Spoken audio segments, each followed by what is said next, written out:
안녕하십니까. 오늘 사도행전 9장에 있는 말씀을 읽도록 하겠습니다. 사도행전 9장입니다.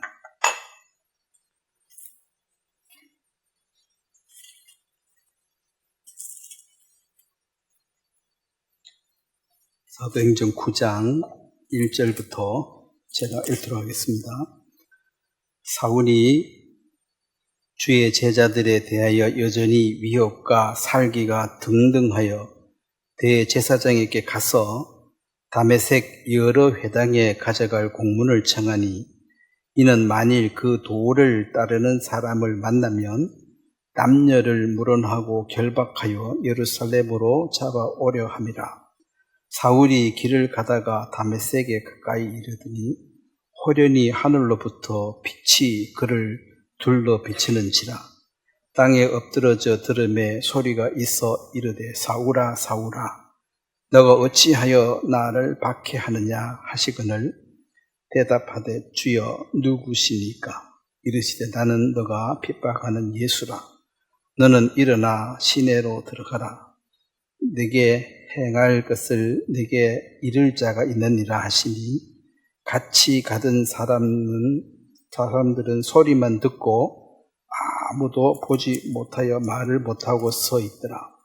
사울이 땅에서 일어나 눈을 떴으나 아무것도 보지 못하고 사람의 손에 끌려 다메섹으로 들어가서 사흘 동안 보지 못하고 먹지도 마시지도 아니하는지라.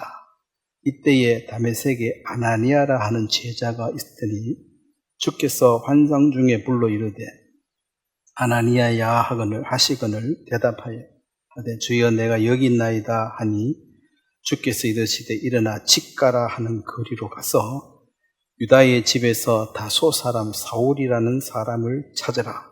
그가 기도하는 중이니라. 그가 아나니아라 하는 사람이 들어와서 자기에게 안수하여 다시 보게 하는 것을 보았느니라 하시거늘, 아나니아가 대답하되, 주여 이 사람에 대하여 내가 여러 사람들에게 듣사온즉 그가 예루살렘에서 주의 성도들에게 적지 않은 해를 끼쳤다 하더니, 여기서도 주의 이름을 부르는 모든 사람을 결박할 권세를 대제사장에게서 받았다 하거늘, 주께서 이르시되 가라. 이 사람은 내 이름을 이방인과 임금들과 이스라엘 자손에게 전하기 위하여 택한 나의 그릇이라.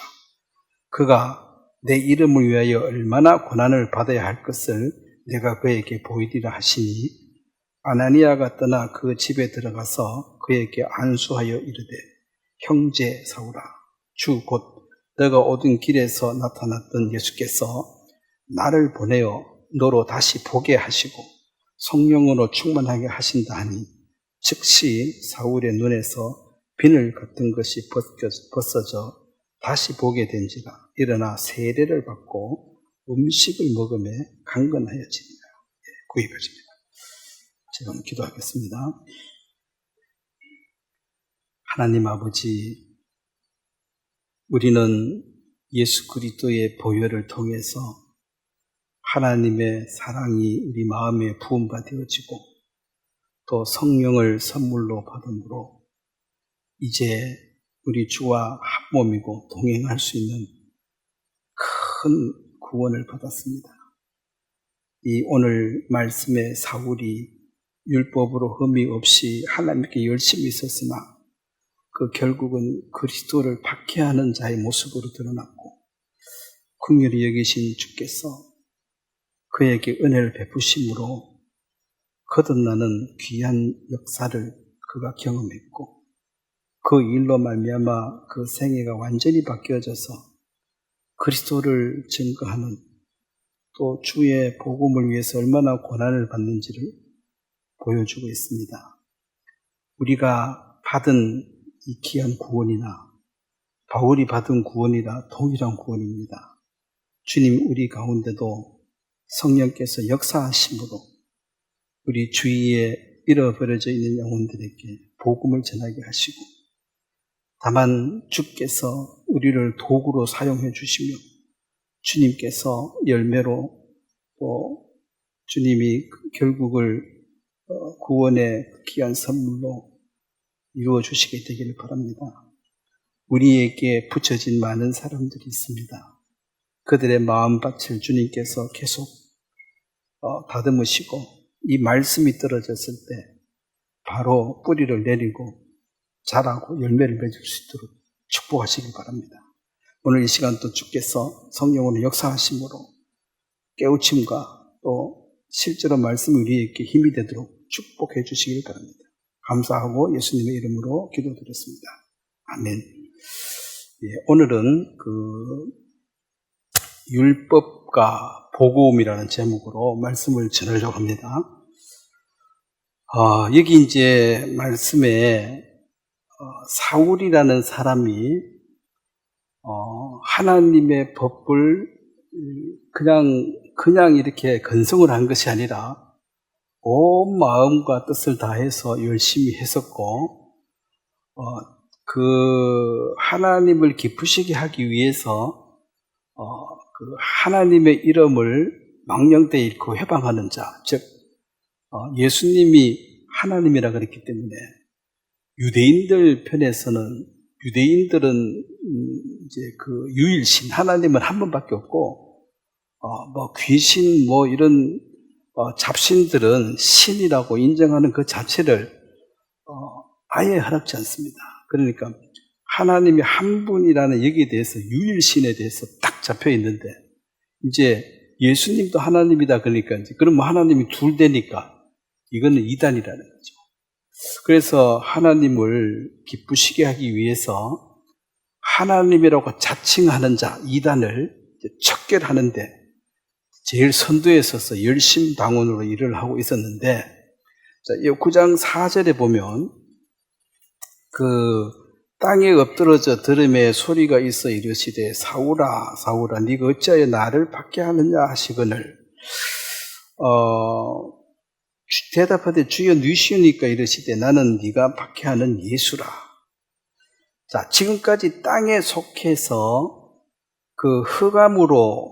흑암의 권세에 잡혀서 거기서 열심을 내고 있는 사울의 삶이 하늘의 빛 앞에 이제 꼬꾸라졌습니다.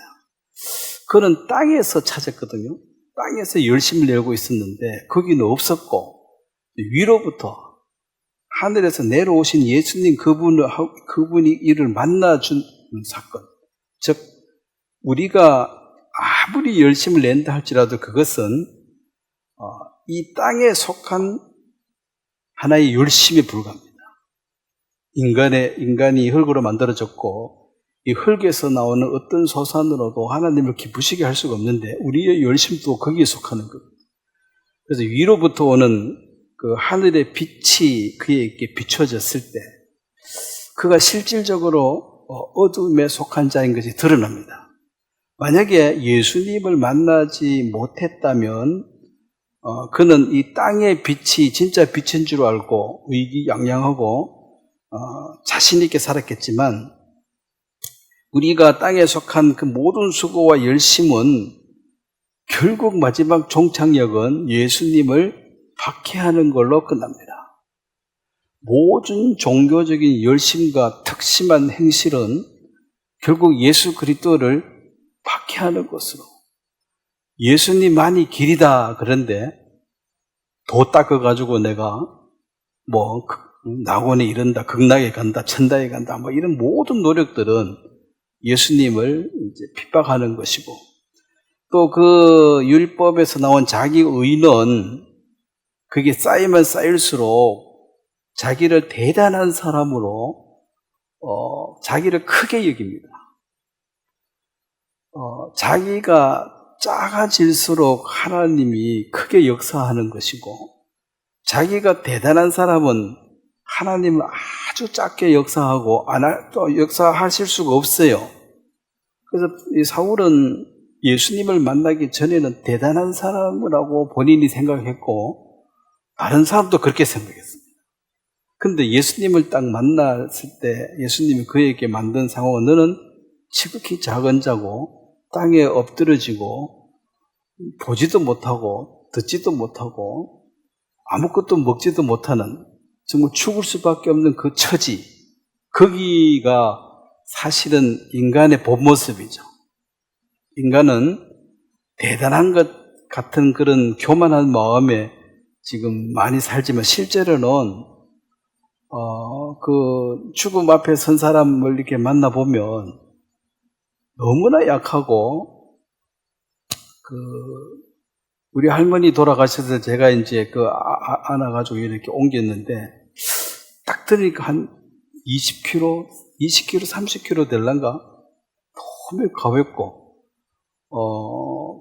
결국은 마지막에 숨 못 쉬어서 죽죠. 숨 쉴 힘 한 번 없으면 죽는 거예요. 99세인가 아주 오래 사셨는데, 이 인간의 어떤 종말 마지막에 갔을 때 자기가 얼마나 작은 자고 보잘것없는 것을 알지만은 사실 그걸 살 때 알아야지. 겸손한 마음으로 살 때 그걸 알고 거기에 대해서 이제 뭔가를 해야 되는데, 인간은 자기 대단히 크게 여깁니다. 그래서 사울이 이제 땅에 엎드러져 가지고 가장 낮은 자의 위치에 있을 때 하나님 그를 만나 주시는데, 내가 너를 구원하러 왔다. 이게 예수님이죠. 내가 너를 구원하러 왔고, 근데 네가 왜 나를 핍박하느냐? 내가 너의 주인인데 네가 왜 나한테 핍박을 하느냐?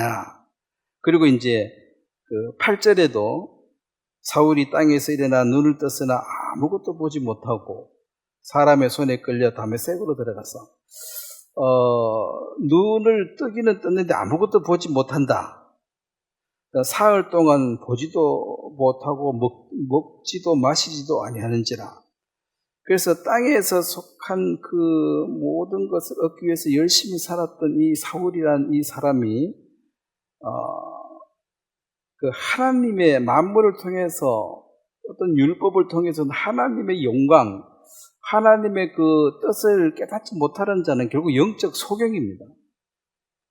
이 만물의 아름다움도 창조주에게 영광을 돌려야지만이 그게 참 자연이 아름답다. 그 아름답게 이게 도대체 어디서 만드냐? 즉 하나님께 영광을 돌리는 그것이 눈뜬 자이고, 그냥 자연에 빠져가지고 거기에 또 절하고 또 숭배하는 사람들은 또 소경이에요. 확실한 것은 이전과 이후가 분명히 갈라졌다. 즉 예수님을 만나기 이전에 그가 보는 모든 것은 못 본 것과 같고, 왜냐하면 하나님에 대해서 소경이기 때문에 이 땅에서 눈에 보이는 것들 그거 아니라 하나님의 세계에 대해서 그는 볼 눈이 없었습니다. 소경입니다. 물론 그는 이제 그렇게 하는 그것이 하나님을 기쁘시게 한다는 그 생각이 또 그것도 하나님을 기쁘시게 한다 그 생각을 누가 넣어줬겠습니까? 물론 자기 생각이라 하겠지만 결국은 마귀가 넣어준 거죠. 예수를 박해하는 사람이, 하나님을 박해하는 사람이 하나님을 기쁘시게 하기 위해서 했다. 이거 사실 미친 마음이죠. 자기가 지금 반대로 알고 있잖아요. 하나님을 괴롭히고 하나님에 대해서 대들고 있는데 내가 하나님을 기쁘시게 하고 있다고 이렇게 생각하고 있는 거죠. 그래서 많은 사람들이 하나님의 이름을 부르지만은 하나님을 기쁘시게 한다고 그렇게 말하고 생각하지만 실제로는 하나님을 대적하고 있다.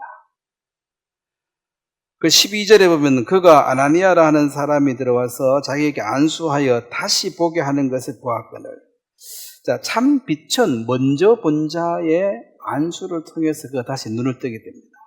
이 영적 세계에 대해서, 자, 그 사람이 똑똑하고 안 똑똑하고 문제가 아니고 복음에 대해서 먼저 눈을 뜬 사람이 또 소경에게 눈을 뜨는 방법을 가르쳐 줄 수가 있는 거예요. 제자가 아무리 뛰어나도 스승과 동일하지 스승보다 뛰어날 수는 없는 겁니다. 그러면은 스승이 영적 소경의 구원을 못 받았어. 아무리 잘 가르치고 아무리 잘 배워도 스승 수준까지밖에 도달이 안 돼요. 그래도 스승이 소경인데 아무리 배워도 그 사람은 소경이라는 거죠. 스승이 눈을 뜬 자한테 배워야지만이 그가 스승의 그 가르침으로 눈을 뜰 수가 있어요. 스승 자체가 눈을 못 떴다면 스승만큼 되는 것도 어렵습니다. 스승 따라가기 쉽습니까? 그러니까 결국은 이게 뭐냐면 율법 아래 있는 사람들은 아무리 열심히 해도 영적 소경으로 있기 때문에 거기서 아무리 배워도 스승만큼이 그게 이제 최대치인데 최대로 돼도 너는 구원을 못 받는다는 소리예요. 이 아나니아라는 사람이 객관적으로 사도 바울보다 뭐 학문이 능하고 많이 배우고 똑똑했다는 그런 말은 아무 근거도 없어요. 다만 먼저 눈을 떴다. 주님에 대해서 복음에 눈을 떴고, 그래서 갓 태어난 이 바울은 결국 만물 위에 세워진 교회다. 이 세상은 어둠의 권세 사단이 지배하고 있고 여기에서 나와서 따로 있는 것이 이제 교회입니다. 하나님의 교회는 세상과 분리된 것이고 이 세상은 유대인과 이방인 두 종류의 사람이 있습니다.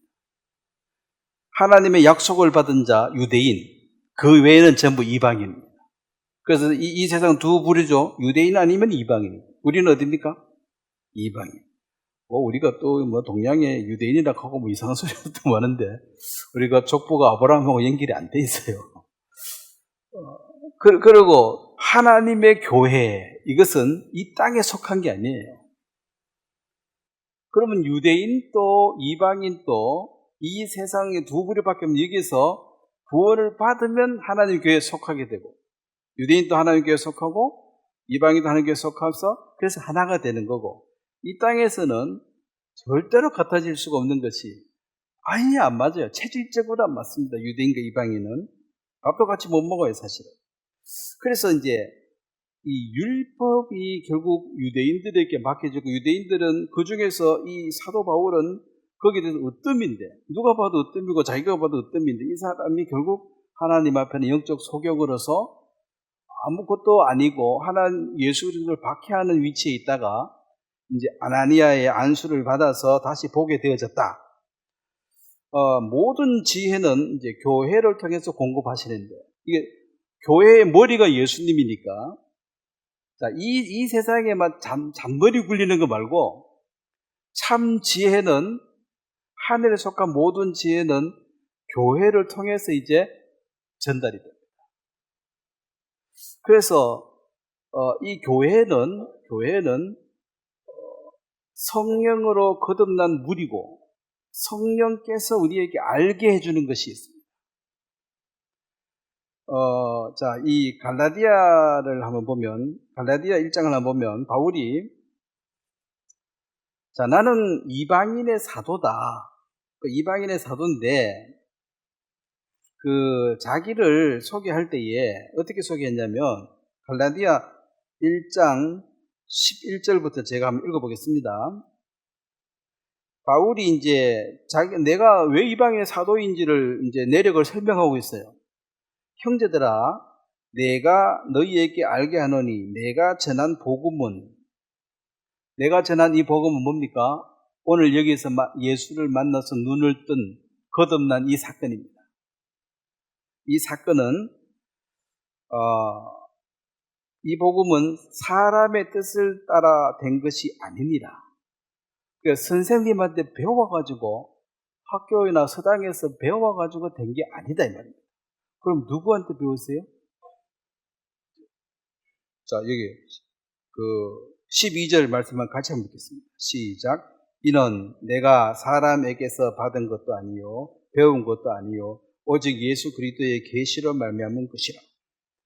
여기서 이제 여러분들이 이 세상에 속하지 않고 하늘에 속했다, 즉 교회에 속했다.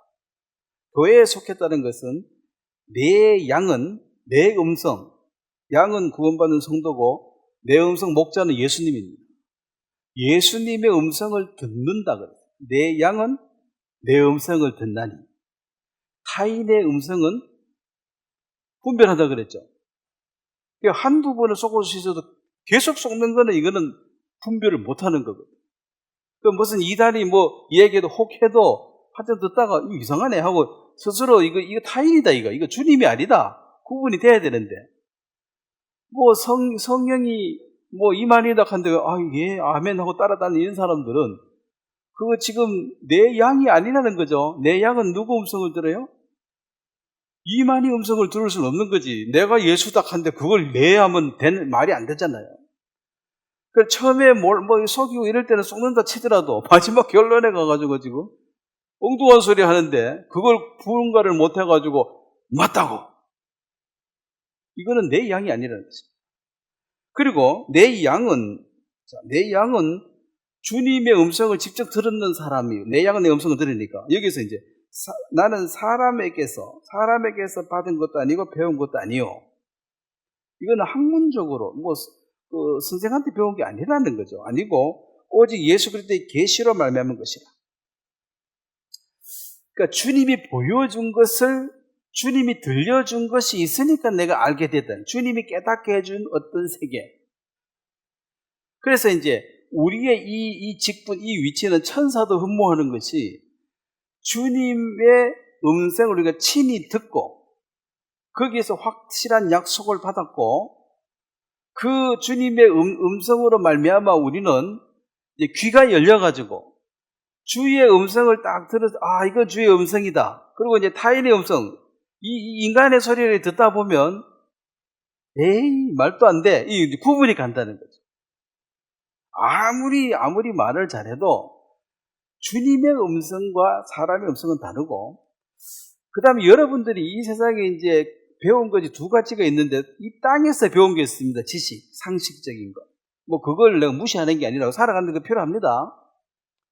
근데 그것만 사람에게서 배운 것밖에 없다면 여러분 이 땅에 속한 사람.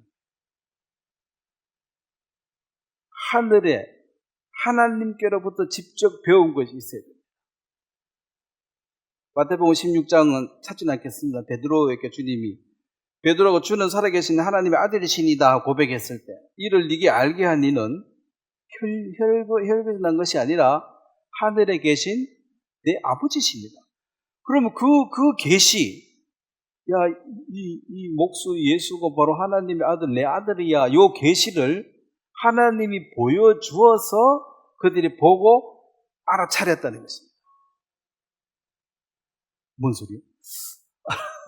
알아차렸는데 만약에 하나님께로부터 배운 게 없다면 이 사도 바울처럼 이렇게 열심을 다 해도 너는 땅에 속한 자고 아직도 영적 소경에 불과하다는 것입니다. 그래서 소경이 소경을 인도하는 것은 그림에 맞지만 소경이 인도하는데 눈 뜬 사람이 그 뒤에 따라다니면 그 그림이 나옵니까? 그 말이 안 되잖아. 눈 뜬 사람이 어째 소경의 인도를 받습니까? 말도 안 되는 소리지. 그러면 역으로 말하면 소경의 인도를 잘 받고 있는 사람은 눈 뜬 사람이야, 못 뜬 사람이야? 못 떴으니까 따라갈 그거는 소경이 인도하는 목소리 크면 대장하면 되니까. 근데 눈을 딱 뜨고 있는 사람은 소경 인도를 못 따라가는 게 이게 구덩이로 지금 들어가고 있는데 소경은 모르잖아. 나는 보이는데. 네? 그래서 나는 구덩이 보이니까 나는 그걸로 안 가는 거지. 그 인도를 거부하게 된다는 거죠. 그런데 끝까지 구덩이 빠질 때까지 따라가는 거 보면은 너도 소경이라는 거지. 그래서 이단에 빠지고 있는 사람들. 거기에 몇 번 이래 달리고 혹하고 원래 미혹을 잘하니까 마귀는 미혹을 유혹하는 것입니다. 유혹. 자, 예를 들면 보세요. 사사기 16장에 보면 삼손이 나오는데 삼손이 드릴라라는 그 아주 예쁜 여자를 만나가지고 정신이 나가가지고 그 여자는 그 블레셋 관리들이 돈을 주고 은 1100인가 은 1100개를 주고 이제 스파이죠. 시켰죠. 너 삼손이 힘이 너무 센데 저 힘이 어디서 나온지 네가 알아내라. 이게 미션이에요. 그래서 이제 그 삼손을 꿰어가지고 그 힘의 근원을 알아내라. 그럼 삼손의 힘의 근원은 누구만 알아요? 하나님하고 삼손 둘밖에 몰라. 말 안 하면 몰라요. 근데 유혹이라는 것은 그 여자를 얻기 위해서 지 스스로 그걸 이기해가지고 이제 머리가 밀려가지고 나중에 이제 죽게 되잖아요. 눈도 뽑히고. 그러면 결국 선택은 삼손이 했지만은 그 선택을 하도록 옆에서 계속 유혹하는 게 누굽니까? 그게 드릴라의 역할입니다. 유혹을 하는 것은 마귀가 하는 거예요. 유혹에 반드시 넘어가라는 법은 없습니다. 안 넘어가면 돼요. 야, 너 갑자기 그게 왜 궁금해? 아니, 우리가 그냥 사귀면 사귀는 거지 그게 왜 궁금하냐고. 예를 들어서 사귀자마자 통장 돈 얼마 있어? 이렇게 물으면, 여자가 그래 물으면 이상하잖아요. 아니, 우리가 사귄 건 사귄 거지만 네가 내 통장을 왜 보자 그래? 너 돈 보고 만나는 거야? 의심을 가면 이제 쫓아낼 수 있잖아요. 유혹하는 거죠. 보디발의 아내가 유혹을 해도 요셉이 안 넘어가면 되거든. 근데 유혹을 하면 기다렸던 듯이 넘어가니까 이제, 그럼 결국은 넘어간 것은 본인 결정이잖아요. 유혹을 했으니까 넘어갔지. 그럼 유혹이 꼬로 넘어감이 아니거든요. 거기는 자기 결정권이 있습니다. 자유의지가 있기 때문에. 이 세상에 죄를 지을 때는 항상 그 유혹을 합니다. 미끼를 또 유혹을 하는데 그 유혹에 넘어가고 안 넘어가고 결정은 누가 해야 돼요? 본인이 하셔야 돼요. 그 책임은 누가 져야 돼요? 본인이 지셔야 돼요. 그게 자유의지입니다. 그게 하나님의 형상을 담은 인간이에요. 인간은 로봇가 아니에요. 자, 가룟 유다는 예수님을 돈으로 팔아먹는 결정을 했습니다. 돈의 유혹이 세기는 세지요. 네? 만몬신이라고. 만몬. 이 만몬이라는 게 돈 자체가, 그냥 돈은 돈인데, 지금은 돈이 절대자 하나님의 어떤 능력만큼 센 위치에 가버렸어요.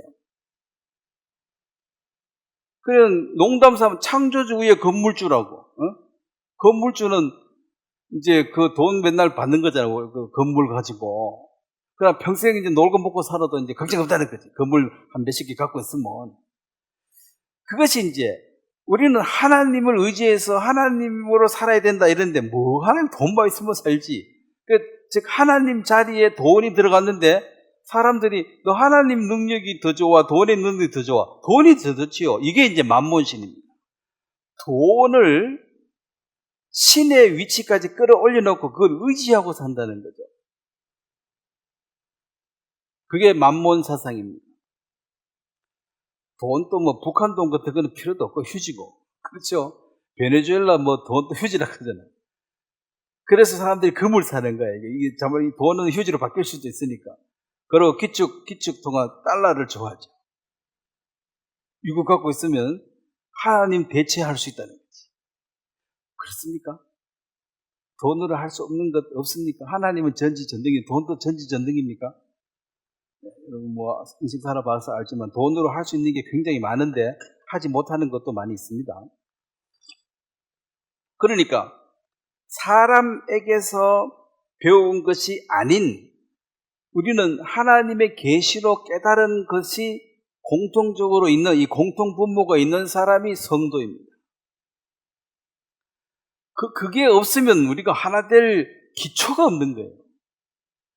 그래서 너 하나님께로부터 배운 게 있느냐? 예, 있습니다. 저도 있습니다. 그러면 이제 동기동창이야. 근데 하나님께로부터 배운 게 없는 사람은 계속 사람 얘기만 하는 거야. 사람 얘기. 누가 이렇고 누가 저렇고. 그건 개인 주장이죠. 아무것도 아닌데 뭐. 그리고 여기 이제 16절 1장 16절을 보면 갈라디아 1장 16절 한번 같이 읽도록하겠습니다. 시작. 그의 아들을 이방에 전하기 위하여 그를 내 속에 나타내시기를 기뻐하셨을 때에 내가 곧 혈육과 의논하지 아니하고. 자, 그 위에 15절 말씀을 또 한번 같이 15절 시작. 그러나 내 어머니의 태로부터 나를 택정하시고 그의 은혜로 나를 부르시니가. 자, 여기 보면 이제 예지라는 게 나옵니다. 예지. 이거 혼돈하면 안 되는데.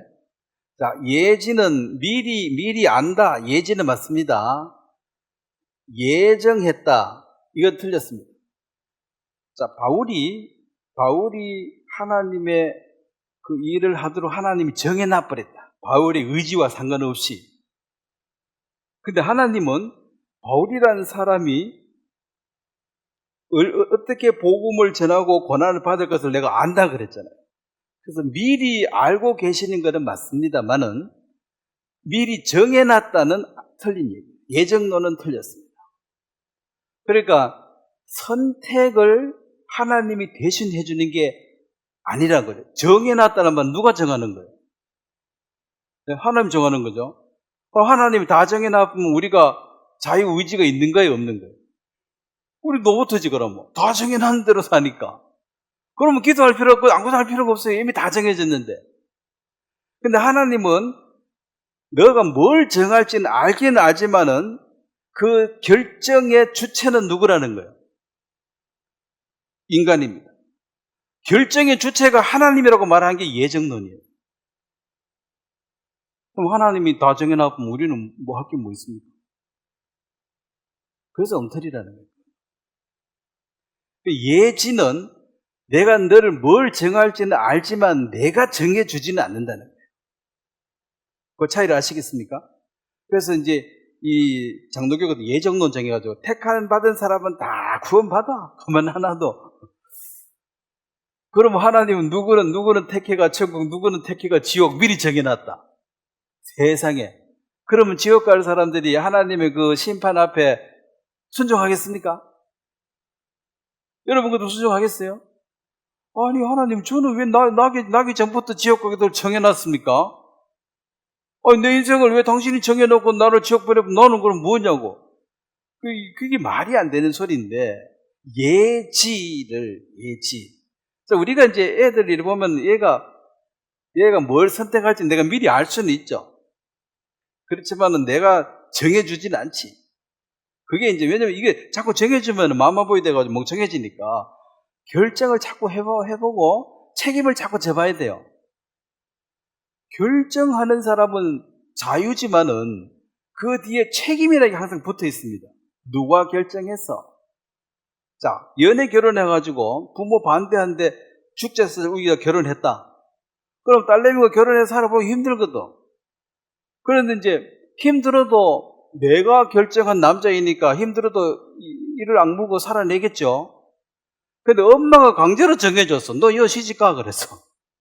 가서 보니까 역시 힘들어. 어차피 인생은 힘들어. 둘 다 힘들어. 근데 이제 내가 결정해서 내가 조탁해서 시집을 그건 내가 갔기 때문에 힘들어도 내가 극복하는 거죠. 책임을 내줘야 되니까. 근데 엄마가 정해주면 이제 불만을 누구한테 가요? 온갖 이상한 거 정해줘가지고 인생 책임져라 이거지. 그래서 똑같이 어렵이 와도 자원에서 내가 결정한 것은 내가 책임을 져야 되기 때문에 그걸 끝까지 노력해서 결국 선언을 바꿔내지만은 누가 정해놔 버리면 조금 어려우면은 누가 정했나? 그럼 하나님이 정한들 욕 안 하겠어요, 인간들이? 그거 당연히 하지. 자, 천사들도 지옥 가기로 하나님이 정했습니까? 지들이 지옥 심판 받을 행동을 했습니까? 3분의 1이 대적했지요? 3분의 2는 안 했잖아요. 그래서 너 그렇게 하면 벌 받는다고 해도 되돌아가지고 그러면 지옥을 하나님이 가라고 정했습니까? 지가 정해서 간 겁니까? 정해서 간 거죠. 지금도 사람들이 하나님이 인간을 지옥 보낸다 하는데 하나님은 한 사람도 멸망체를 원치 않는다 그랬어요. 모두 다 구원받기를 원하시기 때문에 예수님께서 십자가에 돌아가실 때 세상 모든 사람의 죄를 다 용서하신 것입니다. 예외가 1명도 없어요. 아무리 악질이라도 다 용서해 놓은 거예요. 그래도 이제 결과적으로 지옥 가는 사람이 존재하지요. 그거는 하나님이 너 지옥 가라고 정해 놓은 거예요. 지가 정해서 가는 거예요, 지금. 자기가 거부했잖아요. 그래서 이 자유의지가 인간의 그 유일하게 갖고 있는 게 인간이고, 이것이 하나님의 형상을 닮은 것입니다. 인간 빼고는 전부 다 정해진 대로 써요. 그래서 고민해야 하네요. 개가 걱정한 거 봤습니까? 배부르 등 뜨시면 개는 자요. 사람은 배부르 등 뜨시면 그때부터 고민 시작이에요. 맨날 하루 종일 고민하는 거야. 할 일 없으니까. 그게 차이가 왜냐하면 이게 내가 이걸 해야 될지 저걸 해야 될지 이게 골치가 아픈 거야. 그 결정을 잘 못하는 사람은 다른 말로 하면 책임지기 싫다 이 말입니다. 그 책임지기 싫다고 책임 안 지는 게 아닙니다. 그냥 결정하시고 책임지시면 돼. 그건 이제 연습이 필요하죠. 자, 그러면 보세요. 율법이란 것은 선하고 완전한 것인데 이 율법이 복음과 과연 어떻게 맺어지고 구원받은 뒤에 율법은 우리에게 어떻게 작용하는 것인가에 대해서 오늘 좀 말씀 전하고 합니다. 바울은 율법을 가지고 하다가 결국 예수님을 박해하는 자로 있다가 예수님을 극적으로 만났고 그 뒤에 그는 율법을 어기고 율법 파괴자로 산 게 아니라 율법보다 더 강한 성령의 법에 매여서 그는 살았습니다. 자, 로마서 3장을 한번 보면 율법의 한계를 분명히 얘기해요. 율법이 뭐냐? 율법이 뭐냐고 묻는다면 율법이라는 것이 나쁜 것이다. 그렇게 말할 수가 없죠. 율법은 누가 주신 거예요? 자, 하나님이 주신 것인데 그게 나쁜 걸 인간 줄 리가 없잖아. 그리고 율법을 준 이유가 우리 망해라고 줬겠습니까? 율법을 통해서 우리가 은혜 입으라고 줬겠습니까? 은혜 입으라고 줬죠. 근데 이제 율법만으로는 은혜가 안 돼. 로마서 3장 20절 3장 20절 제가 읽겠습니다. 우리가 알거니와 물은 율법이 말하는 바는 율법 아래 있는 자들에게 말하는 것이니 이는 모든 입을 막고 온 세상으로 하나님의 심판 아래 있게 하려 함이라. 너 지옥 간다? 제가 왜 가야 돼요? 대드는 사람에게 뭐가 필요합니까? 입을 막으려면 율법을 보여줘야 돼요. 율법을 보여줍니다. 자, 그래서 20절 말씀 한번 같이 한번 읽겠습니다. 시작. 그러므로 율법의 행위로 그의 앞에 의롭다 하심을 얻을 육체가 없나니 율법으로는 죄를 깨달음입니다. 그래서 내가 뭔 죄가 있노 이렇게 말하는 사람은 율법을 몰라서 그러는 거예요. 그리고 이방인들은 양심이 불량이라서 그래. 문제가 있기는 지 양심이 알지. 죄를 한두 번 지은 것도 아닌데. 근데 죄 없는 자가 돌로 치라. 뭐 국회에 어떤 사람이 그러던데. 그 성경 말씀 인용해서 하는. 지가 죄가 없으면 그 말을 해야지. 지도 죄 있으면서 그 말하면 안 되죠. 자, 율법이라는 것은 구원을 해주는 것이 아니라 율법은 죄를 깨닫게 해준다. 그래서 이제 보통 자연인이 오면은 당신 지옥 갑니다. 그럼 왜 문제가 있어서 지옥 갑니까? 그러니까 율법을 얘기해 주는 거죠. 이 율법을 계속 얘기하는 것은 입을 막고 이 말은 너 지옥이라 해서 할 말 없습니다 할 때까지 할 말이 없습니다. 지옥 가서 할 말 없어서 입을 막아야 돼. 계속 억울하다고 대드는 사람은 아직 율법을 몰라서 그래요. 계속 율법에 들어갑니다. 그러면 이제 입이 딱 닫아져. 이제 할 말 없다. 지옥 할 말 없습니다. 그게 이제 율법이 하는 일입니다. 그리고 갈라디아 말씀을 한번 보면 그다음에 3장 피었으니까 22절을 한번 같이 한번 보겠습니다. 로마서 3장 22절 한번 같이 읽겠습니다. 시작. 곧 예수 그리스도를 믿음으로 말미암아 모든 믿는 자에게 미치는 하나님의 의인이 차별이 없느니라. 하나님의 의인은 차별이 없다. 즉 세상 모든 죄를 사하는데 그게 차별해가지고 누구 죄는 빼야 돼. 그놈은 안 돼. 도저히 안 돼. 히틀러 같은 놈은 도저히 안 돼. 이런 게 없습니다. 태양이 다 비춰주죠. 뭐 악한 놈한테는 태양 안 주고 그게 아닙니다. 비도 다 줘요. 그래서 이 하나님의 은혜는 차별이 없다. 차별이 없다.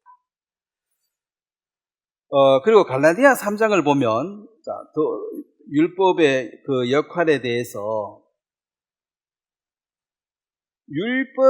율법밖에 모르는 사람은 예수님을 만나기 전까지는 그는 딱 갇혀가지고 누가 이 사망의 몸에서 나를 구원하라 그 한계에 딱 도달한 게 율법의 역할입니다. 그래서 이제 뭐 여러분이 이제 일반 교회 다니보신 분 알겠지만 처음에 교회 가면 죄가 별로 없어요. 그 1년, 2년 다니면은 죄가 싹 줄어듭니까? 죄가 자꾸 늘어납니까? 엄청 실이 늘어나죠. 그래 새벽마다 가서 울어야 돼. 죄 용서해달라고. 매일 씻어도 매일 또 죄가 한 보따리야. 그러니까 이게 왜 돼가지고 가면 가서 죄가 자꾸 줄어들어야 되는데 자꾸 늘어나가지고 나중에는 뭐 너무 많아가지고 이제 회개 포기, 회개기도 포기 할 수가 없어요. 새벽만 해도 안 돼. 저녁까지 해도 모자라. 그럼 일은 언제 하고?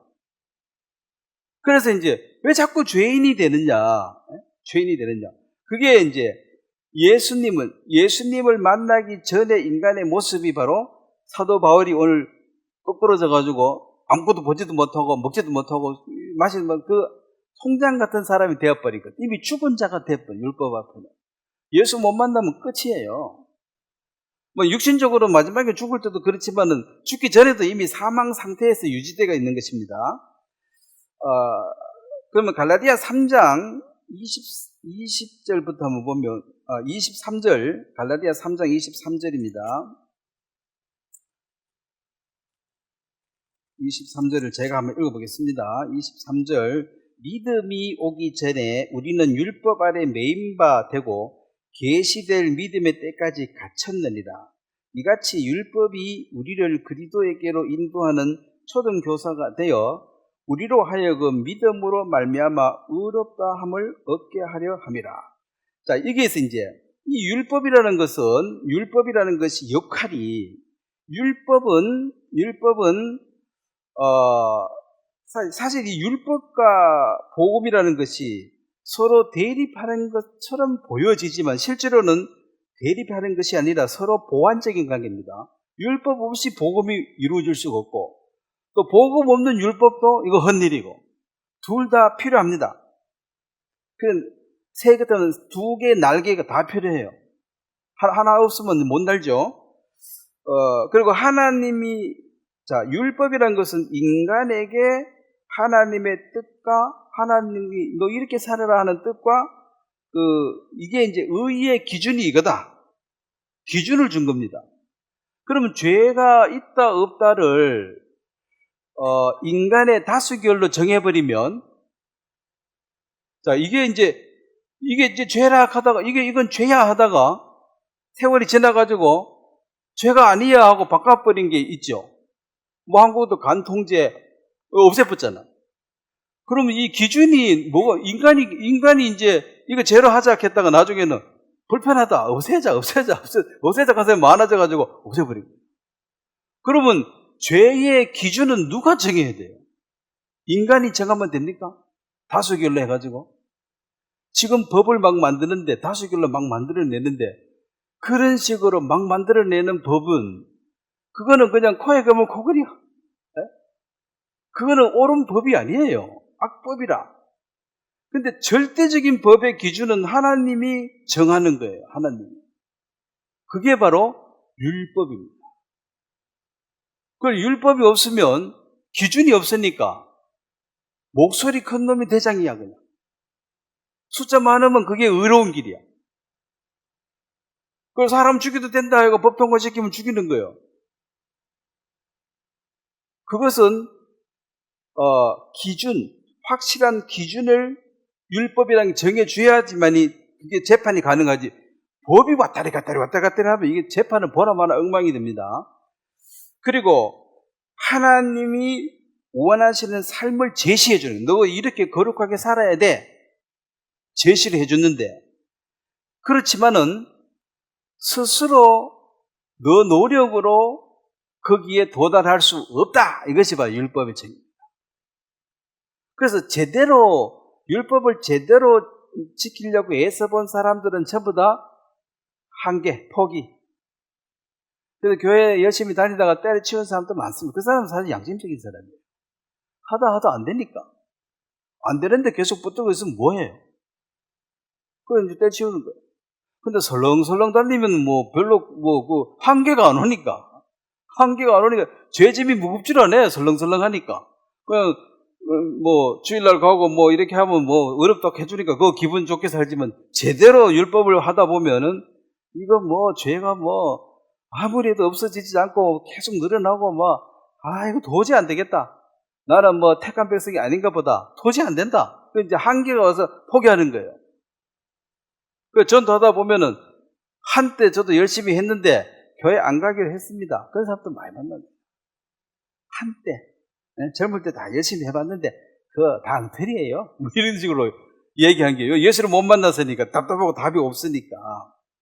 그러니까 여기서 이제 율법은 바로 그리스도의 걸 인도해주는 역할을 하고 있다.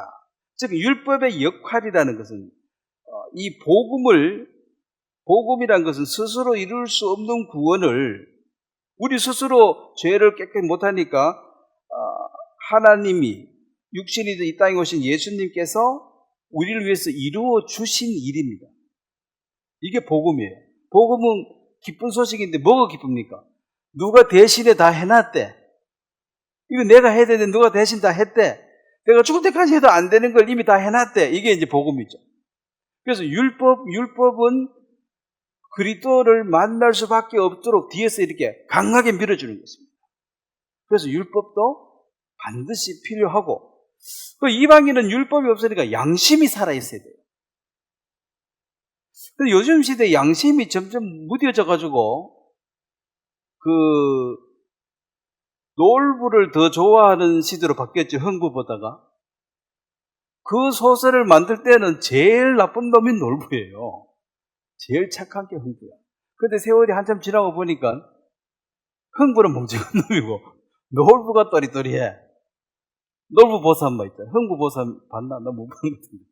이게 놀부, 그렇게 제일 나쁜 놈이 지금은 이제 제일 또리또리한 사람이 돼버려. 이게 인간은 자꾸 바뀌어요. 그러니까 율법이 요구하는 것을 그리스도께서 완성했다고 선언해 주는 것이 바로 이 하나님의 복음의 말씀입니다. 그럼 율법이 뭔지를 모르면은, 값싼 은혜, 구원이란 율법 없이 받은 구원은 값싼 은혜예요. 뭐 공짜로 하나 받았네? 하찮게 여기는 거. 우리가 귀한 것, 물 귀하지요? 공기 귀하지요? 근데 이게 뭐 값이 없잖아. 너무 싸니까. 구원이 그냥 물처럼 공기처럼 값싼 은혜. 이게 뭐냐면은 율법을 통해서 그가 정말 죽었다 깨나야 되는데 율법의 푸시를 안 받아봤기 때문에 아무 대가도 지불 안 하고 가만히 있는데 와서 니 구원 받았다 하니까 받았나? 이게 값싼 은혜라는 거예요. 사실은 구원이 아닐 확률이 굉장히 높습니다. 구원은 값싼 은혜가 아니에요. 알고 보면 엄청 비싸게, 구원이 얼마인지를 모르는데, 구원을 얼마인지 모르는데 이 값을 알려면 얼마 지불됐는지를 봐야 알아요. 다이아몬드를 이거 샀는데 이게 얼마인지를 몰라. 그럼 얼마 지불했는지 영수증보면 아는 거죠. 죄값을 지불하기 위해서 얼마를 지불했습니까? 하나님 자신이 지불됐어요. 이게 얼마예요 이게? 그걸 설명하기 위해서 1만 달란트와 100데나리온 빚진 자 얘기가 마태복음 18장에 나오는데, 1만 달란트는요, 그게 이제 데나리온은 알죠? 하루 품삯이에요. 1만은 6천 데나리온이에요. 한 달란트가 6천 데나리온이니까 이걸 뭐 대충 계산해 보니까 일당 10만 원 하면 100데나리온은 1000만 원이고 1만 달란트는 6조라 6조. 6조 같으면 60만 분의 1이에요. 60만 분의 1. 즉 1만 달란트는 하나님이 주신 은혜고 긍휼이고, 용서해라 100데나리온 이것은 인간이 네가 지금 60만 개 금덩어리를 받았는데 60만 개입니다. 요 하나 얘한테 못 줘? 너 60만 개를 공짜로 받았는데 요 하나 못 줘? 여기 용서 못해. 여기 하나님이 이제 그 예화를 드신 거예요. 여러분 금덩어리 60만 개 주면 하나 줄 수 있겠죠? 60만 개. 그거 다 세아리지 뭐 할 텐데. 그래도 못 주겠다. 이게 인간의 강팍한 마음이다. 요건 내 거고. 그건 이제 하나 내놔라 이거지. 그게 이제 그 어떤 돈 계산이 아니라 1만 달란트는 그 계산할 수 없는 엄청난 돈인데, 요즘 사람 똑똑이가 계산하다 보니까 6조라는 단어가 있지. 옛날에는 조 이런 단위 있었겠습니까? 없었지. 그 조 위에도 뭐 있죠? 우리 경 같은 걸 못 만나봤다. 경 위에도 또 뭐 있겠죠? 아마 계속 있을 거예요. 우리가 상관없는 단어야. 그거는 과학자들이 그냥 달나라 갈 때 거리 계산이나 할 때 쓰는 거지. 우리가 뭐 그 계산할 게 뭐 있습니까? 그래서 그 당시에 고대 중동 그 시대에 1만 거두면 그게 이제 지금 같으면 경 이상이야. 아예 너들 머릿속에 계산도 못하는 금액을 내가 줬는데, 야, 60만 개 중에 하나 못 줘? 못 줘. 너 이상한 놈이라는 거지. 그거에 대해서 이제 설명하는 것입니다. 그러니까, 은혜로, 율법이 없는 복음은 값싼 은혜가 돼가지고, 전부 이론적으로 구원받았다고 외치는 사람은 너무 싸구려야. 구원이 너무 싸구려야. 이게 6조짜리로 안 봐. 단돈 6원으로도 안 봐. 뭐 거저 주으니까 뭐 이러고 이제 사는 거죠. 그리고 복음이 없는 율법은 뭐냐? 완전 절망입니다. 여러분들이 구원받기 바로 전날, 율법의 끄트머리 딱 전날, 고날이 완전히 늪에 빠져가지고, 구덩이 빠져가지고, 죽을 날만 손꼽아 기다리는 그것이 절망 상태입니다. 거기서 건짐을 받는 게 구원이에요. 그러니까 완전 절망에 들어가 버린 사람은, 자, 사울이 눈 감겨보고 땅에 엎드려져 보고 이제 거의 죽은 사람, 여기서 예수님이 안 일으켜주면 인생 끝이에요. 뭐가 살기 등등이가 돌아다녀 거꾸로 져버렸는데, 여러분이 죄의 이 문제 해결 못하고 구덩이 빠지고 늪에 빠져버린 사람은 끝이라. 정상적인 삶도 못 살아요. 예수를 만났기 때문에 눈을 떠서 이제 제대로 사는 거죠. 그래서 복음을 알지 못하고 율법 아래 있는 자들은 완전 절망에 빠져서 지금 죽은 거예요. 숨만 쉬고 사는 거지 죽은 목숨. 그런 사람에게 참 빛이 들어가요. 그러니까 그 날을 잊을 수가 없는 거죠. 죽었다 하고 있었는데 눈이 떼어지고 밥을 먹고 힘을 얻어가지고 이제 새 힘을 사니까 이 옛날 것은 끝났고 완전 새로운 삶, 옛사람, 새사람이 완전히 갈라져 버렸다. 이 굽이 쫙 갈라지죠. 그래서 하나님이 굽이 갈라진 짐승의 고기는 정한 거다. 돼지는 통이야. 얘는 부정이야. 너는 이전과 이후가 없다는 거지. 딱 갈라져야 돼.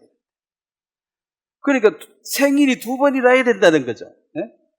육신으로 태어난 거 있고 영으로 태어난 거 2번 태어나야지. 거듭나야지만이 네가 갈라진 거지. 뭐 태어난 그대로 써도 그대로 죽었으면 끝이죠. 그럼 갈라디아 5장을 보면 그 뒤에, 자, 갈라디아 5장 1절에 보면 그리스도께서 우리를 자유롭게 하시려고 자유를 주셨으니 그러므로 굳건하게 서서 다시는 종의 멍에를 매지 말라. 이게 이제 자유라는, 우리말은 자유라는 단어가 있는데, 우리가 이제 프리덤 그러죠. 자유. 근데 그런 자유는 내 맘대로다. 즉 감옥에 갇혀 있는 거 꺼내놓으면 자유다. 이 말인데, 주님이 진리가 늘 자유케 하리라 이런 말은 셋프리라고, 종으로 매여 있는 사람을 돈 주고 사서 종에서 풀어서 평민 만들어주는 거예요. 자유인이 되도록. 그러니까 셋프리, 그러니까 종이라는 굴레에 꽉 잡혀 있는 거, 이것을 돈 주고 사서 이제 풀어서 네 맘대로 살아라. 양민 만들어줘, 평민 만들어줘. 이게 자유예요.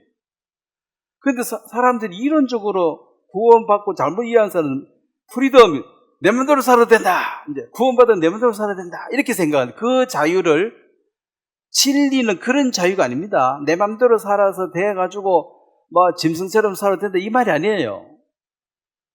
지금 많은 사람들은 프리덤을, 나는 내 맘대로 살 자유를 얻었다는 거죠. 자, 셋프리라는 것은 매여 있는 자를 풀어서 다니게 해줬다. 그 죄 짓고 살아라고 풀어준 게 아니죠. 자, 출애굽기 21장에 보면, 그거 찾아볼 시간은 없지만, 자, 갈라디아 5장 13절 먼저 한번 보겠습니다. 갈라디아 5장 13절을 한번 같이 한번 읽어보도록 하겠습니다. 시작. 형제들아, 너희가 자유로 위하여 부르심을 입었으나 그러나 그 자유로 육체의 기회를 삼지 말고 오직 사랑으로 서로 종노릇하라. 출애굽기 21장에 기뚜른 종 얘기 제가 많이 했기 때문에 다 기억하죠. 6년을 살면 종으로 가난해가지고 이제 팔려와가지고 6년 종살이 하면 7년 차에는 셋 프리입니다. 돈 안 주고 그냥 풀려나가는 거야. 자유야. 그럼 종으로 있다가 이제 양민이 되는 거죠. 평민이 되는 거죠. 자, 종살이가 괴로워요, 안 괴로워요? 종살이 안 해봤죠? 그 직장살이가 종살이라. 그 월급제 뭐 식모나 다 그 종살이라. 그 꼼짝 못하잖아. 주일이 왕인데 한마디 하면 거지. 네 해야지. 거기 있다가 네가 사장해라 이거지. 네 맘대로 그걸 풀어주는 그것이 자유를 딱 얻었는데 그 자유를 가지고 이제 풀어줬으니까 죄 짓고 맘대로 살아라 이런 뜻이 아니고 프리덤을 누리라는 말이 아닙니다. 마음대로 살아라. 그 젊은 애들이 왜 그 오토바이 그 광란의 질주 그래가지고 막 마음대로 자유롭게 하잖아요. 자기는 자유. 근데 딴 사람은 막 위험해 죽겠는데 경찰이 잡아도 서지도 않고 그 잡아보면 또 청소년이라서 깜빡이도 못 보내. 그 이제 내 자유인데 뭐 니는 자유지만 상대가 좀 죽을 맛인데 그게 자유가 아니죠. 다 그렇게 자유를 해버리면 이게 공동체가 안 돌아가는 거잖아요. 그래서 자유를 주는데 이것은 율법을 어기고 네 맘대로 살아라고 예수님이 우리를 풀어준 게 아니라는 것입니다. 종노릇하라 이 말은 네가 자원해서 자원해서 하는 것이 바로 이제 차이인데, 자, 참된 신앙이라는 것은 율법으로 자신의 죄를 깨닫는 것이 율법의 역할이고 복음으로 죄에서 자유한 삶을 누리게 되는 요 단계. 자유를 준 이유는 자, 이게 스스로 종노릇하라. 자, 길을 뚫기 전에는 스스로 종이 된 게 아니라 가난 때문에 팔려와가지고 강제로 종이 된 거예요. 싫은데 그 일을 해야 돼. 싫은데 그 일을 하면 괴로워요, 안 괴로워요? 괴롭죠. 근데 자기가 좋아서 하면, 자, 남편 밥 해주고, 뭐 남편 물 뜯어주고 이것도 남편이 좋아가지고 너가 물 뜯어주고 싶고 밥 해주고 싶어서 해주는 것은 그건 신명나는 일이야. 근데 밥 해, 물 떠와 이렇게 하면은 이게 사랑이 아니라 거의 자기 아내를 식모 다루듯이 하면 결국은 나중에 뿔나가지고 이혼합니다. 내가 하면 누구 집 식모가 하면서. 왜 남자들이 돈 좀 벌고 그럴 때는 더러워도 이제 참고 살다가 나중에 늙어가 돈도 못 벌고 그러면 그때 쫓겨나는 거야, 이제. 이제 네 물 떠와. 내가 몇십 년 당했는데 네 한번 당해봐라. 밥 차려라. 못 차려. 꺼져. 이러면 이제. 그래서 내가 원해서 하는 것은 즐거움입니다. 근데 법으로 하면 이게 식모살이야. 그럼 내 아들, 내 딸한테 밥 해주는 게 그게 식모살입니까? 해주는 게 즐겁고 먹는 거 보면 즐겁잖아. 자식 먹는 거 보면 안 먹어도 내 배부르다 한데 그만큼 즐겁다 소리겠지. 안 먹으면 배는 고프겠지, 그죠? 그러니까 그만큼 자원해서 하면 문제가 안 된다는 거죠. 그러면 율법은 기 뚫기 전에 종처럼 너는 이놈아 노예니까 무조건 일해. 이 명령이고. 이제 네 자유롭게 해놨는데도 스스로 와서 내가 종이 됐습니다. 이것은 내가 원해서 하는 삶이라는 것입니다. 그래서 이 율법 아래 있는 자는 저주 아래 있다. 이 말은 율법은 자, 율법에서 요구하는 것은 강한 행위를 요구합니다. 이거를 행위를 만약에 안 하면은 여기에 대해서는 처벌을 합니다. 노예는 말 안 되면 두드러 패죠. 근데 이 그리스도의 법이라 그랬어요. 그리스도의 법이라고 하는데 이 성령의 법인데 성령의 법에 매입되어지면은 이것을 행위가 아니라 행함이라 그래요. 행함. 이 영어로 이걸 그 deed라 그래. do의 명사형이고 여기는 work이라 열매라 그래요. 자동으로 나타나는 행함이 있다. 그걸 사랑을 하면 뭘 해주고 싶은 이 마음은 이건 자동으로 나오는 거라는 거죠. 이것은 열매의 일종입니다. 성령의 열매에 속하는 것입니다. 그러면은 법 아래서 이렇게 하는 이 처벌받기 싫어서, 벌받기 싫어서, 쪼저러 맞기 싫어서 마지못해서 하는 것이 노예 아닙니까? 그럼 하나님 섬기는 것도 안 섬기게 해봐. 너 패 죽여. 내 저주할 거야. 다리 뿌라뿌릴 거야. 이래가지고 무서워가지고 벌을 안 받으려고 하는 것이 율법 아래 있는 삶입니다. 그러면은 그리스도의 법에 매인 사람들은 벌 안 받으려고 하는 것이 아니라 주님을 사랑함으로 내가 자진해서 하는 삶. 즉 바울이 그 고난을 당하고 옆에서 제3자가 보면 고난이야. 자, 대학 끝에 축구하는 것이 고난입니까? 즐거움입니까? 조기 축구에 돈 내가지고 모여가지고 하는 사람 있잖아요. 그걸 괴롭다 하면서 합니까? 즐겁다 하고요. 근데 제3자가 보면, 아니, 가만히 있어도 더운데 저 미친놈들 아니야? 저 왜 뛰다니고 저래? 그러니까 우리가 제3자로 보니까 바울이 고생한 것처럼 보지, 바울은 그게 아니라는 거지, 나는 항상 즐겁다는 거야, 항상. 그러면 매일 때마다 신랑 밥 챙겨주고 물 떠주고 커피 다 타줘도 나는 매일 즐겁다. 그럼 즐겁다 하면 즐거운 거지. 그걸 가지고 네가 왜 즐겁나 할 수는 없잖아요. 그 제3자가 보면 식모냐? 그거는 그 사람의 개인적인 견해에 불과하고, 본인이 즐겁다는데 바울은 나는 즐겁다 그래요. 그 딴 사람 봤을 때는 참 고생 뒤지게 하다가 결국 목 잘려 죽네. 아이고 저주도 왕창 받았네. 그 예수 믿고 잘 된 게 뭐 있어? 목 잘려 죽은 것밖에 없잖아. 그것도 본인이 원하는 삶이었습니다. 그래서 자원한다. 내가 원한다. 이것이 바로 성령으로 우리 마음이 감동이 되어진 자들이 가질 수 있는 축복이에요. 마음에 감동이 안 된 사람들은 이런 말들을 이해할 수가 없는 거죠. 자, 마태복음 5장을 한번 보겠습니다.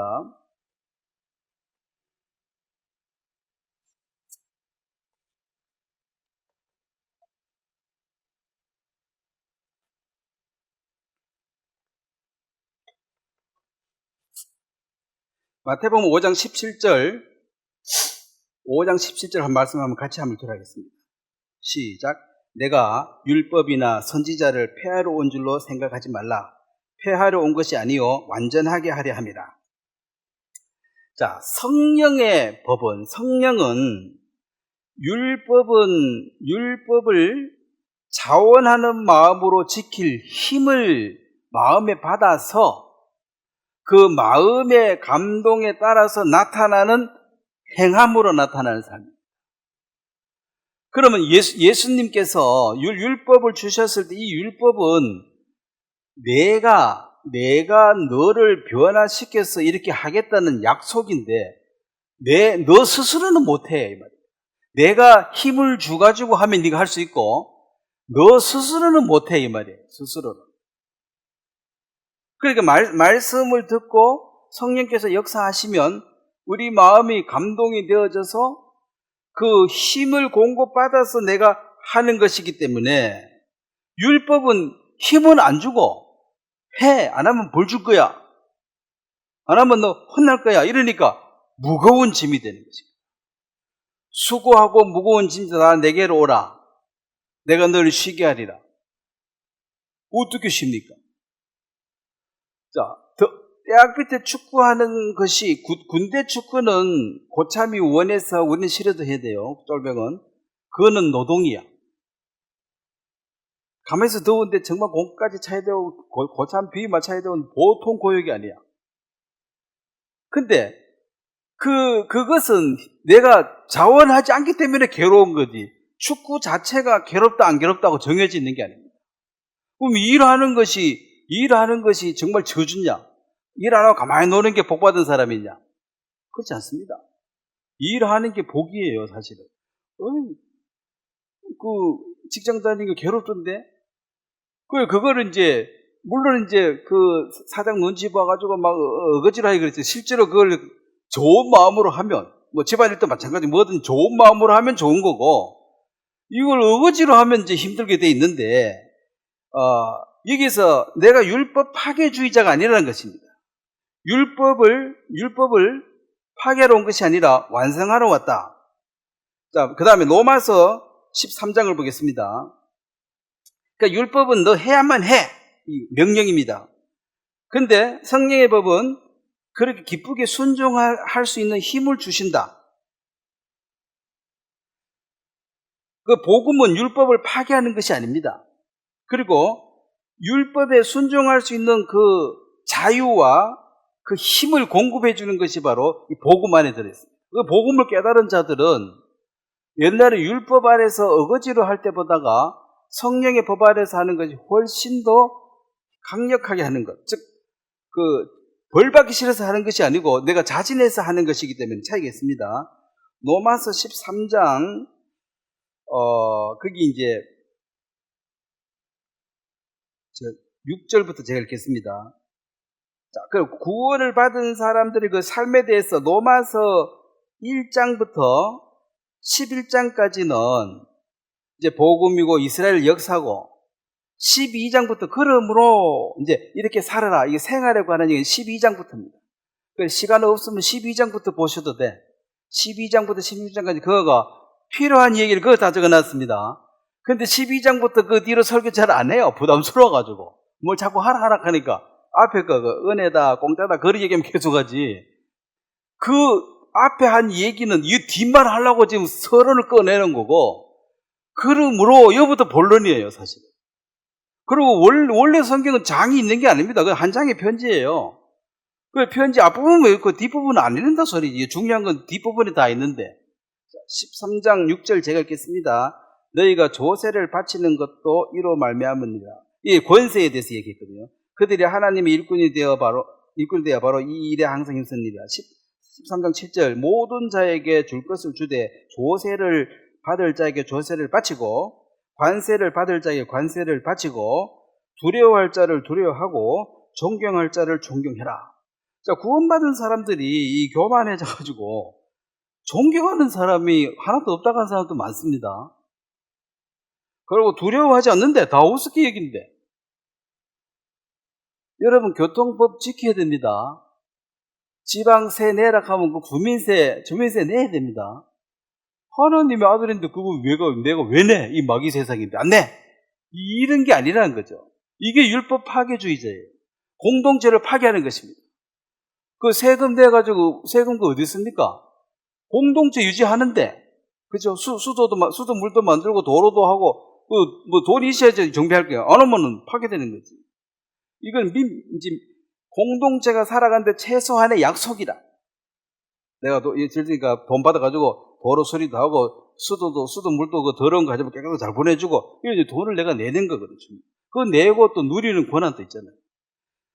근데 이걸 나는 안 지켜도 돼. 나는 하나님의 자녀고 이제 내 마음대로 살아도 돼. 내고 싶으면 내고 싫으면 말아도 돼. 이런 식은 율법 파괴주의다. 그럼 구원받은 사람은 구원 안 받은 사람보다가 구원 안 받은 사람들은 이스라엘 사람도 율법으로 살고 이방인은 양심으로 사는데 이것보다 더 강한 성령의 법에 매여 있기 때문에 이 사람들의 준법 정신보다 여기서 준법 정신이 더 커져야 됩니다. 예? 그런데 구원 안 받은 사람보다도 더 악해. 세금 한 푼도 안 내고 전부 반대고 맨날 데모라고 그러면은 구원 안 받은 사람도 양심이 그럼 공동체 유지하는데 그래 얼마 내야지. 너는 하나도 안 내고 도로는 내가 잘 사용하겠다. 그럼 도로는 뭔 돈으로 닦습니까?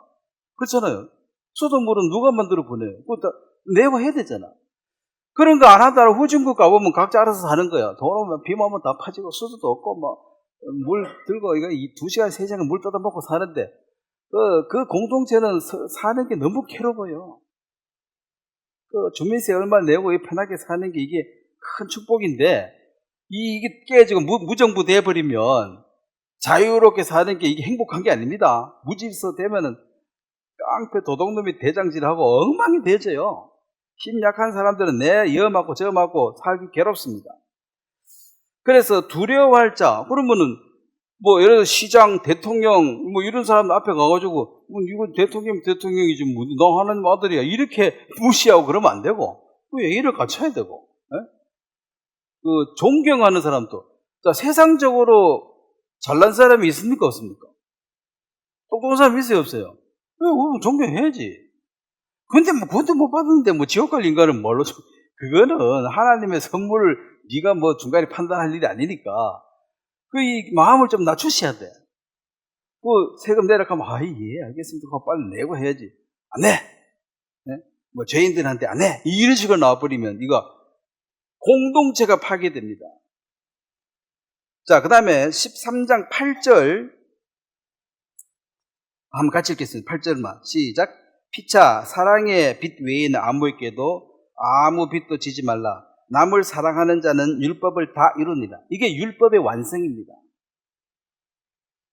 아까 사랑 노래고 사랑이라는 것이 하나님은 사랑이다. God is love입니다. 하나님은 사랑이에요. 그러니까 하나님은 사랑도 가지고 있고 친절도 가지고 있고 이게 아니고 God is love니까 주어와 이 보어는 같은 동격입니다. 사랑과 하나님은 같은 말이에요. 그래서 사랑이 없으면 그 사람에게는 뭐가 없어요? 하나님이 없어요. 하나님에 대한 지식은 갖고 있겠지 몰라도 하나님 자체가 없는 사람이에요. 그래서 모든 율법은 이웃을 내 몸과 같이 사랑해버리면 율법 다 지키는 거예요. 그거 공동체 생활하는데 최소한의 규범이 율법이거든. 이웃을 사랑해보면 최대로 지켜버리니까 그냥 뭐 예를 들어서 뭐 회비 10,000원만 내면 된다 하는데 이 사람은 막 100,000원 내버렸으니까 뭐 다 지킨 거지. 최소한 내는 게 많은 이게 최소한이 율법이에요. 이 성경의 법은 다 지켜버리고 그래서 여기에 속한 사람이 훨씬 더 거룩하고 똑바로 사는 것이 이게 율법의 완성자이라는 것이죠.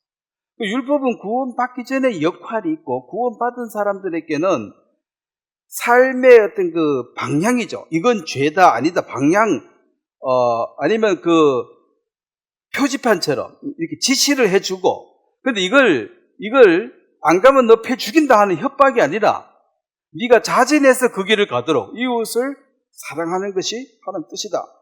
그런데 이웃 뭐가 하는 뜻인지 모르면 우리는 방향을 못 잡으니까 방향을 제시해주고 이걸 율법은 강제로 하라 그랬고 성경의 법은 네가 자원해서 그 일을 해가는 것이다.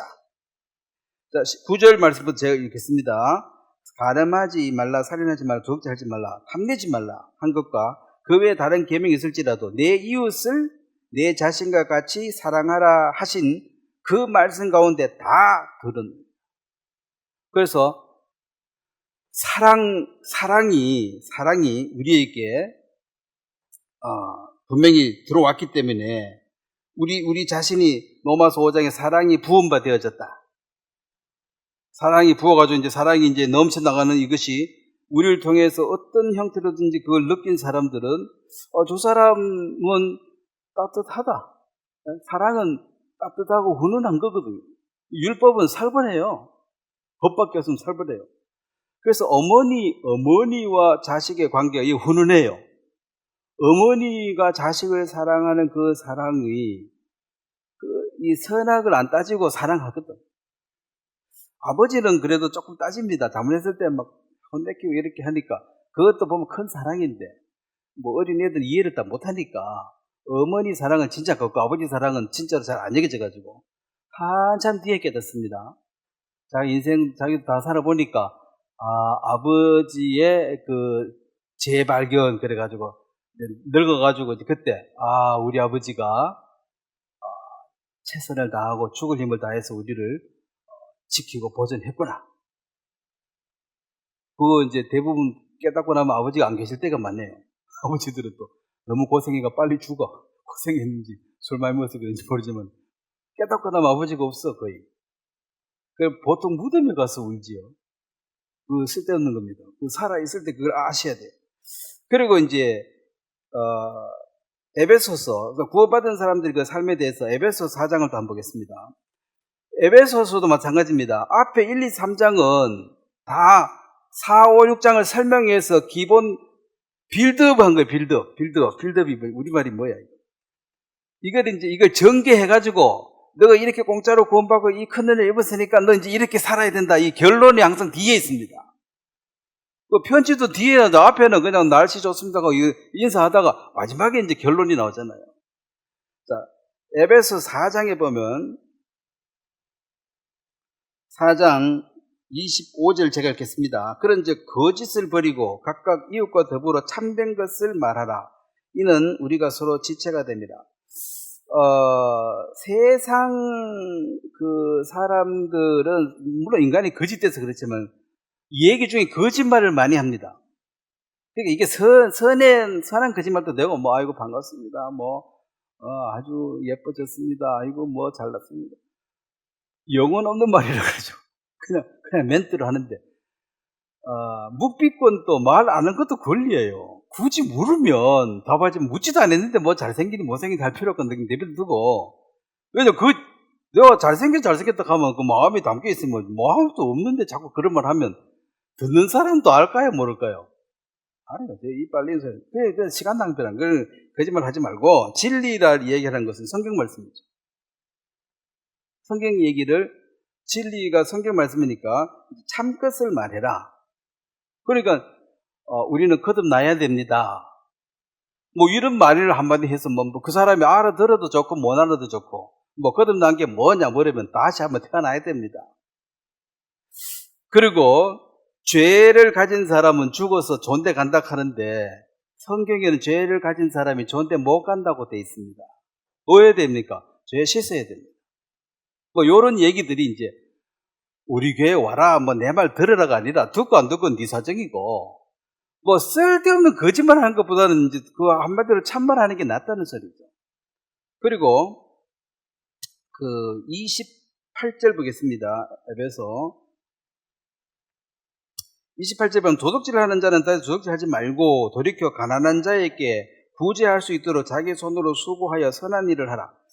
그러니까 제가 자주 이 말씀 드리잖아요. 도둑질 하지 말라는 율법이에요. 훔치러 안 가면 돼요. 그러면 선한 거예요.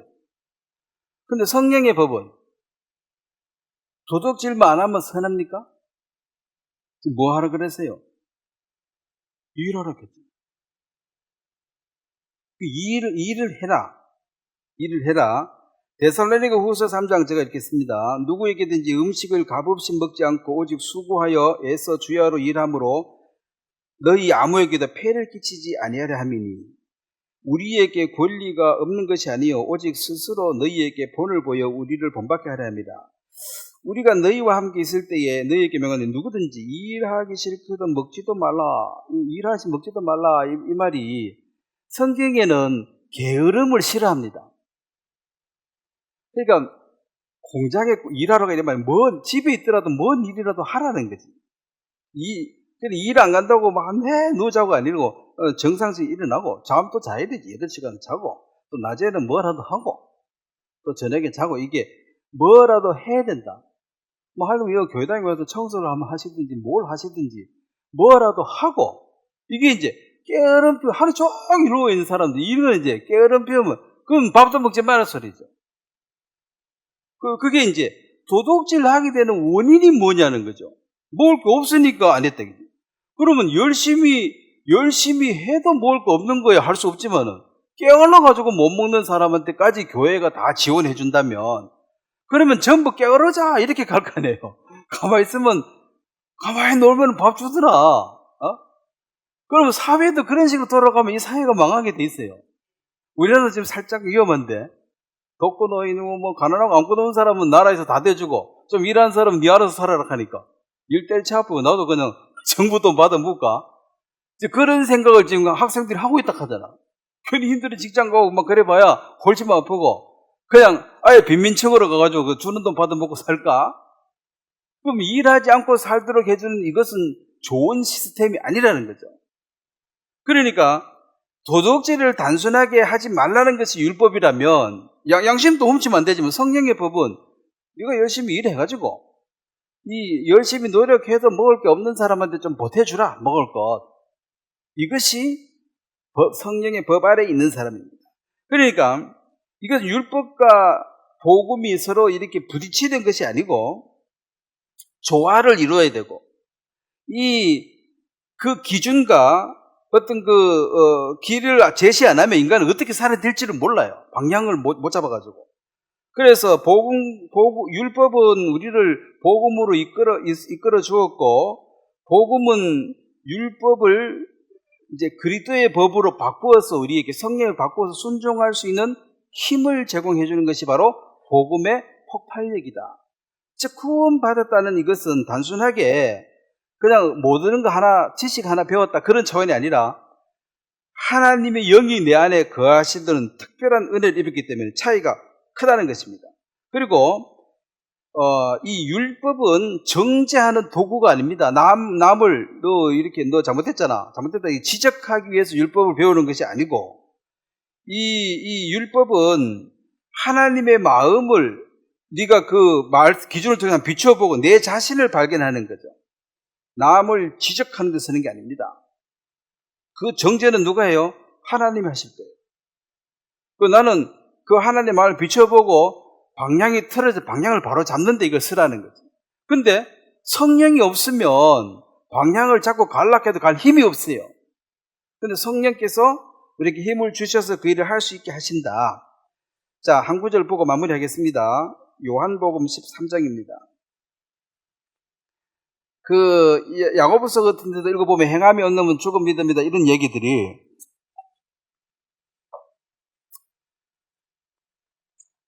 자, 요한복음 13장 34, 35절 너무나 유명한 말씀이죠. 자, 예수님은 딱 한 줄로 이제 정의했습니다. 같이 한번 읽겠습니다. 13장 34, 35절 시작. 새 계명을 너희에게 주노니 서로 사랑하라. 내가 너희를 사랑한 것 같이 너희도 서로 사랑하라. 너희가 서로 사랑하면 이로써 모든 사람이 너희가 내 제자인 줄 알리라. 이게 이제 내 이웃을 사랑하는 것. 이거는 우리가 내 자식, 핏줄 사랑하는 것은 본능에 속하지만 남을 사랑하는 것은 원래 인간에게 없는 마음이에요. 남을 왜 사랑합니까? 남 거는 빼앗아와야지.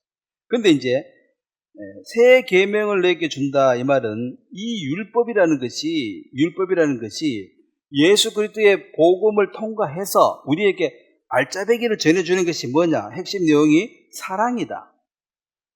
그리고 예수님이 이 땅에서 보여준 것도 예수님이 지적질을 하지 않았잖아요. 자, 죄는 미워합니다. 간음 중에 잡힌 여자, 간음한 그 죄가 잘났다는 게 아니라 그 간음 중에 잡힌 그 여자는 주님이 사랑하셨어요. 간음 죄 자체만 미워했죠. 근데 죄인을 미워해버리면 그 율법은 죄인하고 같이 말도 안 섞고 밥도 안 먹어요.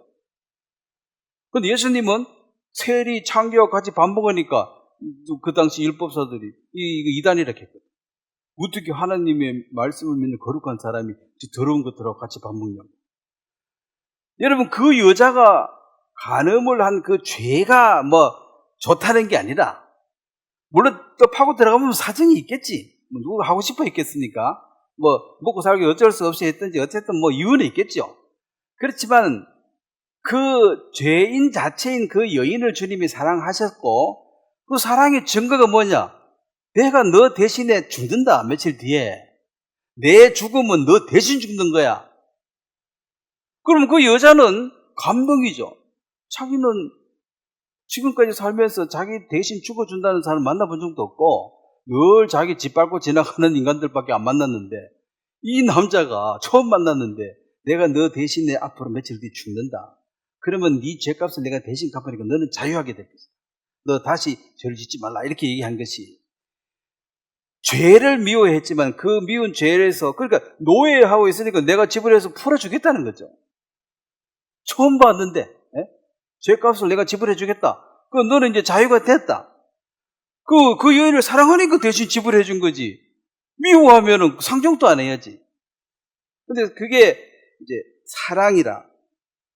그럼 내가 너희를 사랑한 것 같이, 그게 아까 1만 달란트입니다. 금화 60만 개를 받았어요. 그래, 가다가 굶어 죽는 사람 있으면 하나 정도 주라.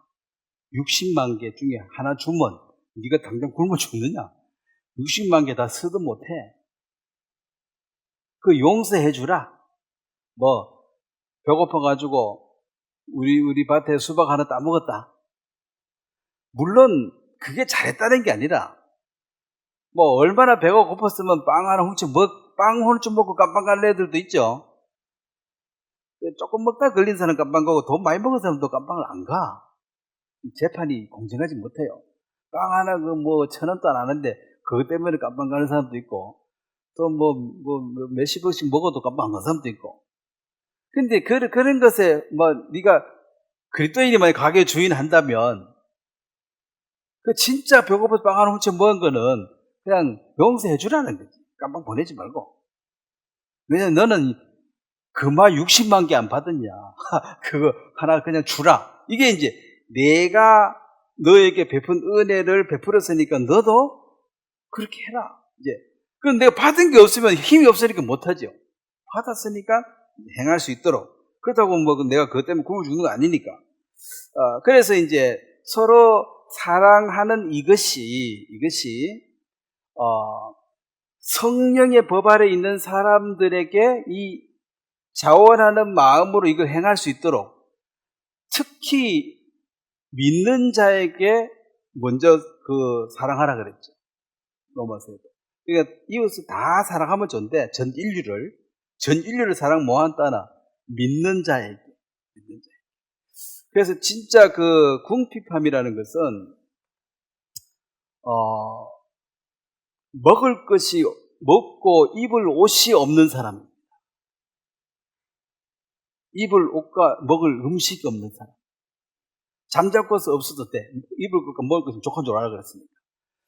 그래서 구원받은 사람이 입을 옷이 없다, 먹을 음식이 없다면 그거는 우선적으로 그 사람을 네가 먼저 사랑을 베풀어 주라.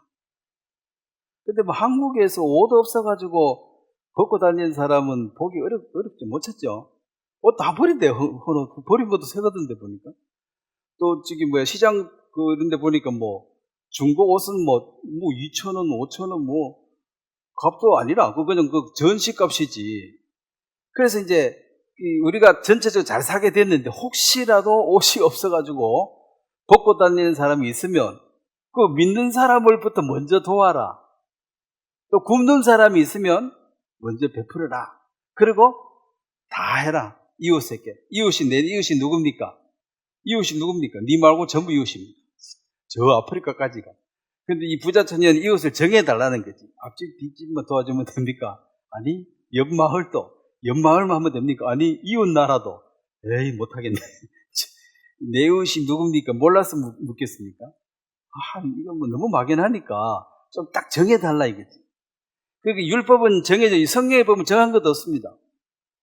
목숨 바쳐 충성하는 것도 네 자유라 그랬어요. 그걸 어디까지 해라는 기준을 정해놓은 게 아니고 네 마음에 일어나는 대로 하는 것이다.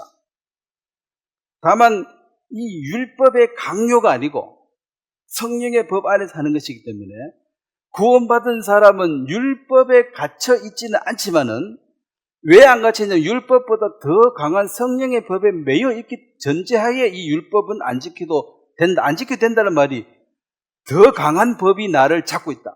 그러면 여기 안 잡혀 있고 율법을 안 지키는 사람 율법 파괴주의자입니다. 오늘 여기까지 말씀드리겠습니다. 제가 한번 기도하겠습니다.